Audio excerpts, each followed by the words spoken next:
My name is Emily. I'm in the band Survival Guide. I am from Petaluma, which is just north of San Francisco. I am here playing South by Southwest. First year? This is the first time with Survival Guide, yes. Okay, but you've gotten a little experience, so you can kind of tell the guys what to expect. I was here one other time, and yes, I know about the craziness. Sixth Street. Yes, yeah. What did you tell him? How'd you prepare him?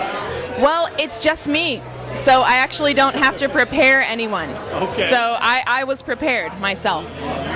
You know what to expect. Yes. Now, growing up in Petaluma, what were your musical heroes? Who inspired you to want to do music?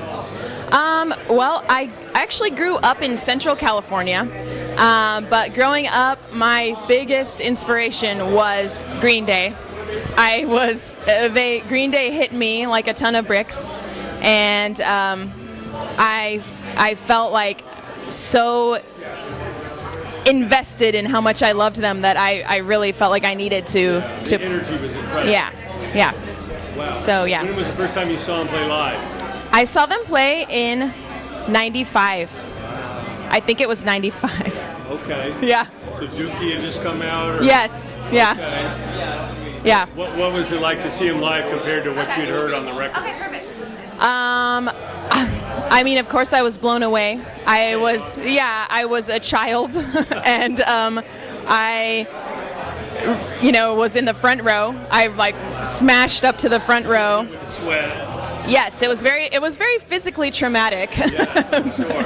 But I loved every minute of it. I even loved, I didn't know enough about it that I loved how when we left the show, I couldn't hear anything. Ear protection. Yes. I was stoked. I was like, I still can't hear. This is so awesome. So you left the stage, you were just drained, like, what the hell was that? Yes. It took you a few hours to come down? Yes. Oh, for sure. A few days, probably. I was so excited. Well, they're going in the Rock and Roll Hall of Fame this month. Do they? Oh, wow. I believe so, yes. Obviously, they were voted in.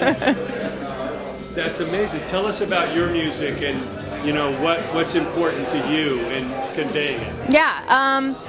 My music is, so it's just me. I sing and I play keyboards, a lot of synthy sounds and piano. And I have a backing electronic track and a guitar track.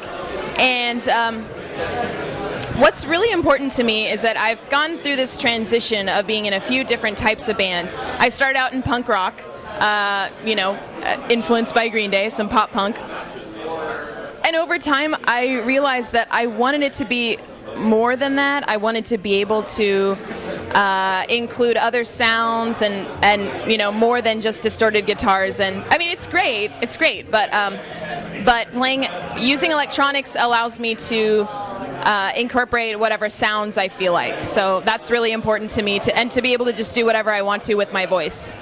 Yeah, and when you play on a bill that's got so many different styles of music, how do you approach it, or what do you hope people come across? Because there's kind of a mixture of sounds. Yeah. Well, I mean, of course, I hope that people come away thinking that it's unique. That would be the ultimate. Yes, I would love that. I would love for. I mean, my set is kind of varied in that some songs are softer and some are more upbeat. I would love to have some energy from the crowd to help, move things. So that's always what I'm hoping for. That's great. And all that you've seen in the business, what advice do you give to young, whether it be a female musician or artist, or a male or a band? What advice do you impart to them that you've learned? Oh, I've learned so much. One of the most important things is to be on the same page with the other musicians that you're working with. This is how I have ended up being a solo project because I'm taking my time to really find people that I know want the same thing that I do, because you can go on a really long musical journey with someone and then realize that they maybe don't want to go as far as you do, or maybe they want something that's totally unattainable, and then the band breaks up, or you have to find someone else, and it just, I don't know. I recommend really really being on the same page with the rest of your band. That's great. As far as touring goes, a lot of people think it's a big party. The amount of perseverance, dedication, focus, and professionalism is undeniable. Tell Yes. them what they got to prepare for in touring.